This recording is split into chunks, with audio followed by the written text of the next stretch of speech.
జై నిజ గురుభ్యో నమ. శ్రీ శివరామ దీక్షిత చూర్ణికయ భావార్థ ప్రకాశికనందు 5వ చూర్ణికలో 4వ రోజు తైజస్సుని గురించి తెలుసుకుందాం. తైజస్సుడు అంటే స్థూలదేహ సంబంధమైన విశ్వాత్మ కంటే సూక్ష్మదేహ సంబంధమైన తైజాత్మ మిక్కిలి సూక్ష్మాన్నముచే వృద్ధి పొందింపబడుతూ ఉన్నాడు.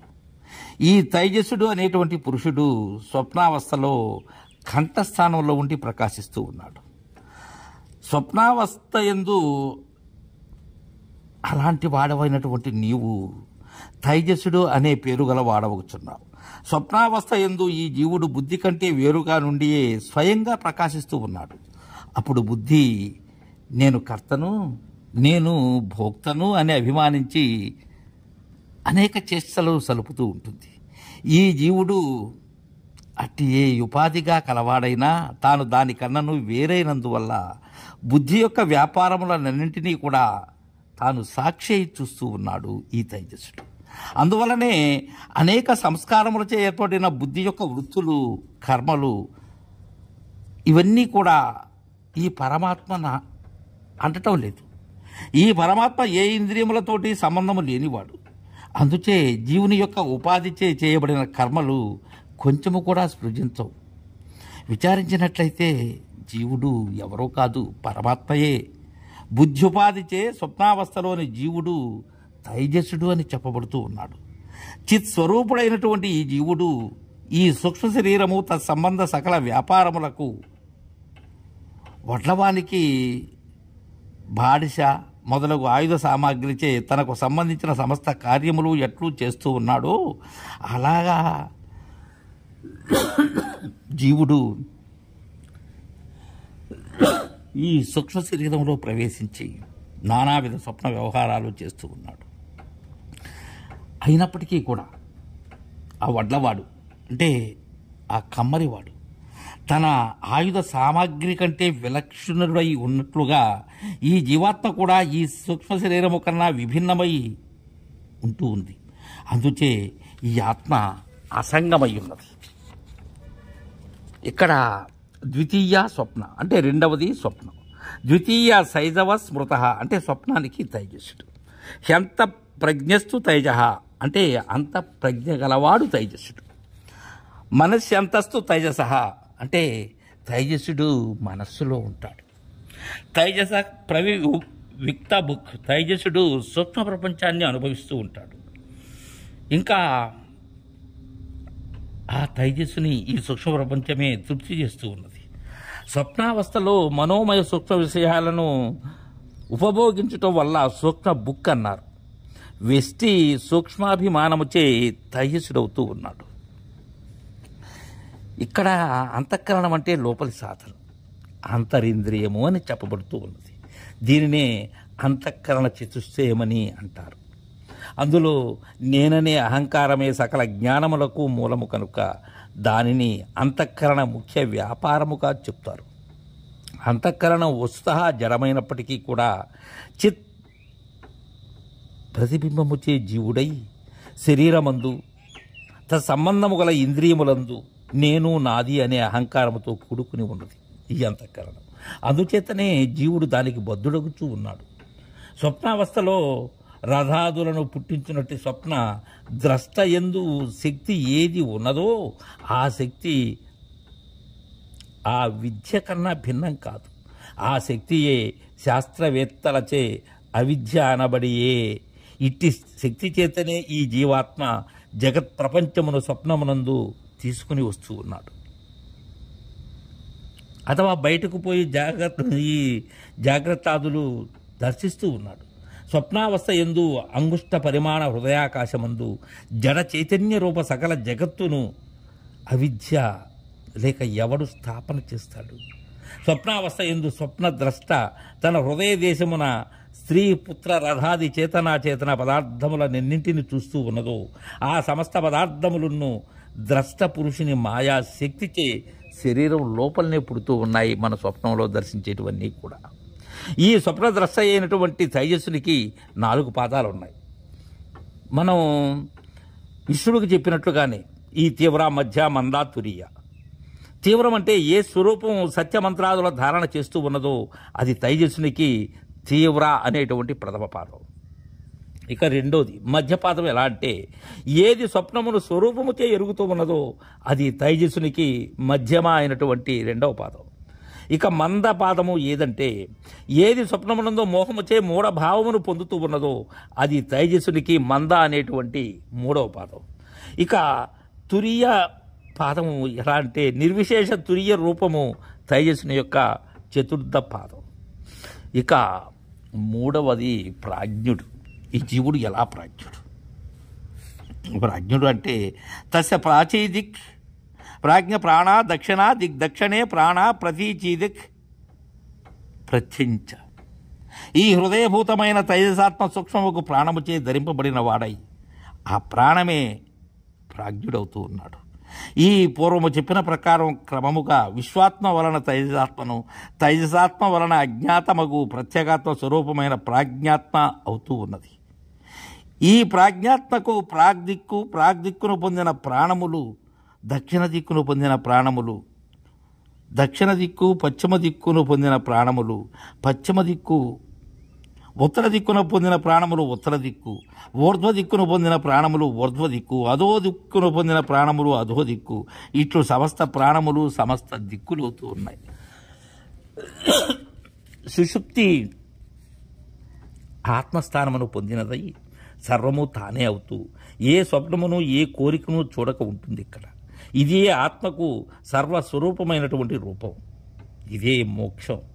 ఇది కామరహితమును ధర్మాధర్మ శూన్యమును భయరహితముకు స్వరూపము. ఎట్లంటే లోకమందు జనుడు ఇష్టురాలకు స్త్రీతో మిక్కిలి ఐక్యమును పొంది కూడిన వాడై నాకంటే వేరకు ఈ వస్తువు ఉన్నది అనేటువంటి వాడై నేను సుఖము కలవాడనై యుంటినని గాని దుఃఖము కలవాడనై యుంటినని గాని ఎట్లు ఇతరమును తన్ను కూడా తెలుసుకొనలేక ఉన్నాడో ఆ ప్రకారమే ఈ స్వయం జ్యోతి స్వరూపమైన ఆత్మ సుషుప్తి యందు వేరుగాక పారమార్థికముకు కేవలాత్మ మాత్రమైన ప్రాజ్ఞాత్మతో ఐక్యమును పొందినది. కాబట్టి గాఢ సుషుప్తిలో ఆత్మబుద్ధ్యాది సాధనములు లేకపోవటం వలన తనకు వేరైనటువంటి వస్తువులను చూడకపోయినను జాగ్రత్త యందు సుషుప్తిలో నేను చూచుట లేదని చెప్పుట వలన ప్రాజ్ఞాత్మతో ఏకీభవించి కేవల ద్రష్ట స్వరూపముగా ఆత్మ కంటే వేరుగా విభజింపబడిన ఇంద్రియములను శబ్దాది విషయ జాతమును అగు వేరొక వస్తువు గాఢ సుషుప్తి యందు లేకపోవటం వలన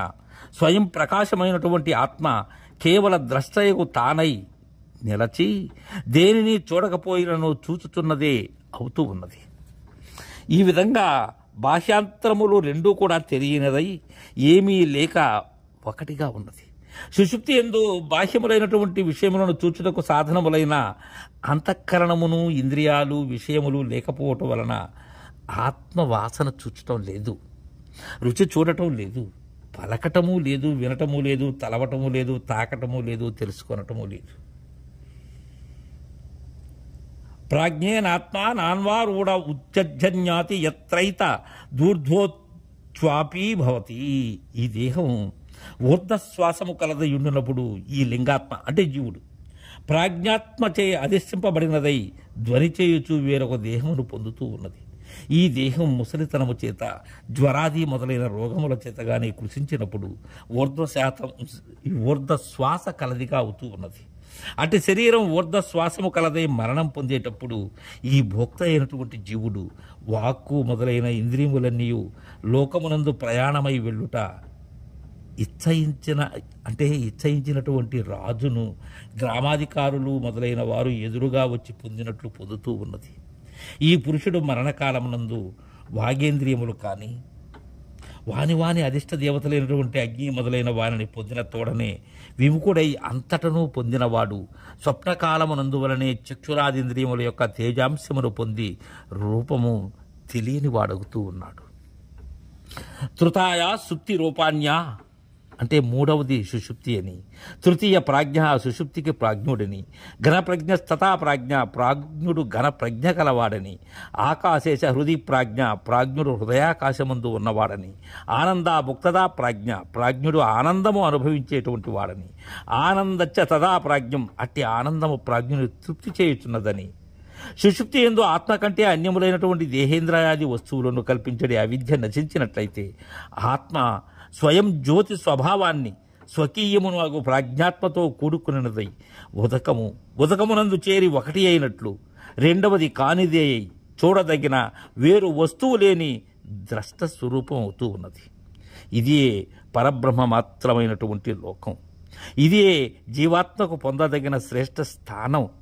ఇదే జీవాత్మకు సమస్తమైన స్వర్గాది లోకములలో శ్రేష్టమైనటువంటి లోకం. ఇదే జీవాత్మకు విషయములు ఇంద్రియములు వీని యొక్క సంబంధము వలన పుట్టిన అన్ని ఆనందముల కంటే శ్రేష్టమైన ఆనందం. సమస్త భూతములు ఈ ఆనందము యొక్క ఏ కళామాత్రము అజ్ఞాన కల్పితమైన విషయేంద్రియముల యొక్క సంబంధ కాలమునందు పుట్టిన ఆనందాంశమును అనుసంధించి జీవిస్తూ ఉన్నాయి. ప్రాజ్ఞుని యొక్క 4 పాదాలు. దీనిలో తీవ్ర పాదం సాత్విక వృత్తి ప్రధానమైన ప్రాజ్ఞుని స్వరూపం తీవ్రమైనటువంటి ప్రథమ పాదం. మధ్యమ పాదం ఎలా అంటే రాజస వృత్తి ప్రధానంగా కలిగినటువంటి స్వరూపం మధ్యమనేటువంటి 2వ పాదం. ఇక మందపాదం ఎలా అంటే తామస వృత్తి ప్రధానంగా కలిగినటువంటి స్వరూపం మందమును తృతీయ పాదం. ఇక తురీయం అంటే నిర్విశేష తురీయ రూపము ప్రాజ్ఞుని 4వ పాదం. ఇక 4వది ప్రత్యేగాత్మ. ఆత్మ వస్తువునకు దృష్టి మొదలైన దాని యొక్క కర్తృత్వమే స్వాభావ్యము అంటారు. దృశ్యాది కర్తృత్వం ఆత్మవస్తు స్వాభావ్యం కనుక దృష్టికి ద్రష్టయే ఆత్మయ్యి ఉన్నది. అటువంటి దృష్టికి కర్త అయిన ద్రష్టయగు ఆత్మను నీవు చూడలేవు. ఈ ప్రకారంగానే శ్రవణమునకును కర్త అయిన శ్రోతయగు ఆత్మను వినలేవు. మనోవృత్తికి కర్త అయిన మంతయగు ఆత్మను తలంపలేవు. బుద్ధివృత్తికి కర్త అయిన విజ్ఞాతయగు ఆత్మను తెలుసుకొనలేవు. ఇట్లు చూసేందుకు కానీ వినేందుకు కానీ తలచేందుకు కానీ తెలుసుకునేందుకు కానీ శక్యము కానటువంటిది ఏదైతే ఉన్నదో, అవినాశి ఏదైతే ఉన్నదో, కూటస్థము అయి ఏదైతే ఉన్నదో ఇదే నీ యొక్క సర్వాంతరమగు ప్రత్యేగాత్మ స్వరూపమైనటువంటి ఆత్మ. అదే ప్రత్యేగాత్మ స్వరూపమైన ఆత్మ. కూటస్థ ఇతర ప్రభు. ప్రత్యేగాత్మ అంటే జీవుడు. ఈ జీవుడు కార్యకారణ సంఘాతముచే సత్యమైన పరబ్రహ్మమే జీవునయందు ఆధ్యస్థమై కర్మానుభవ నివృత్తి కొరకు కొంతకాలం వసించి ఉంటుట. అయినను పరబ్రహ్మానికే ప్రత్యేగాత్మ అనే పేరు కూడా ఉన్నది. ఆ పరబ్రహ్మం మాయాజీవుల కంటక సచ్చిదానంద స్వరూపుడై వెలుగుతూ ఉన్నాడు. అలాంటి ఆ బ్రహ్మమే డాగరవలే నిర్వికారుడొకటం చేసి కూటస్థుడు అనబడుతూ ఉన్నది. నశింపని వాడొకటం చేసి అక్షరుడు అనబడుతూ ఉన్నది. మరియు సర్వంతర్యామి ఒకటం చేసి పురుషుడు అనబడుతూ ఉన్నది. ప్రత్యేగాత్మ అని వ్యవహరింపబడుతున్నది. ఇటు జీవాత్మ పరమాత్మలు అనాది కల్పితమని తెలియాలి. సహితమై ఈశ్వరుడనియు అవిద్య సహితమై జీవుడని వ్యవహరింపబడుతూ ఉన్నది. రెండుగా ఈ ఒక్కటే. ఆత్మయే తన సాక్షిత్వాన్ని అంటే తానే అన్నిటికీ సాక్షిగా ఉండుటను అనుభవిస్తూ ఉన్నాడు.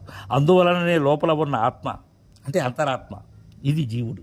సాక్షాత్తు స్వయముగా సర్వసాక్షి అతని కన్నా మరొకడు లేడు.